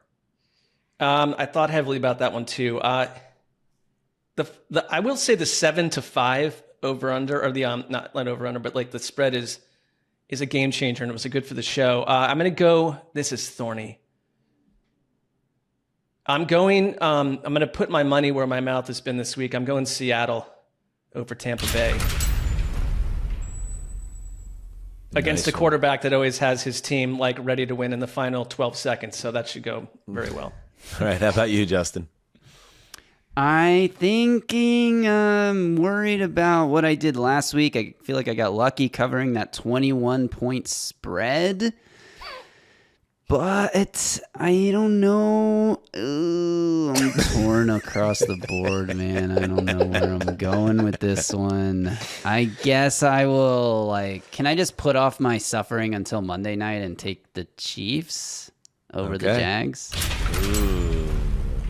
I wonder if you're going to get doubled up on that one. Interesting. Too. Not if they're on the road. All right. Right? I'm gonna do the thing where you protect yourself. As you know, I'm pretty emotional about the state of the Jets right now. I think the Dallas Cowboys are going to Dak Prescott is going to throw for probably close to 400 yards in this game. And now I could get dinged on the spread here, and I might have to make it a double-digit win for Dallas, but I'm not afraid of that. I will lock up the Cowboys at the Meadowlands, which will be filled with Dallas fans. Filled. All right. Let's see. Let's see what the spreads are. Let's see if anybody's got to double up. Oh, wow. Dallas just 2.5. So I'm good there. Just need the Cowboys to win that. Minnesota 4.5. You guys, who had that one? Connor, you just barely missed having to double that up. Good job by you. Mark, you are also I'm good. You're good. 3.5. You're 3.5. And then Justin, nice job, Justin. KC is laying 3.5 of wood. So we all fall under the 5-point double up there. And yes. Can I draw the attention to the New York Giants spread just because it's interesting? Saints favored by 1.5, the winless Saints. And by the way, that's why, and again, we value you tremendously, Justin. but the quad box violation had to be enacted because that is going to be a game with a little bit of intrigue, even if the combined records are what they are, 1-7. Fair. You dig? You know what I mean? Dig. Yeah. What if you Miami, violate Carolina, also a 1.5 point spread. So in terms of like how close Vegas expects the game to be, even. I mean, that's fair. That's fair. Is there any punishment to violate the quad box multiple times? What's the comeuppance for that? Might have to cook up a rule change. Thank you for the challenge. All right. Rule change. Reminder, patreon.com/heed the call. We have fresh content in all different directions of NFL and beyond over there. But every Friday we drop our draft of the games we will all be watching. That is also voted every week, who has the best draft, and that has become a very heated topic on the show this season, more than ever before. Connor, for instance, going for a three-peat, winning in the popular vote heading into week 5, and that's been a source of major drama. So check that out. Check out the Patreon, patreon.com/heedthecall, and then come back Sunday for this there program, recapping every game we just previewed, aside from Monday night. Thank you to everybody. Have a great and safe weekend, and do what you must. Heed the call.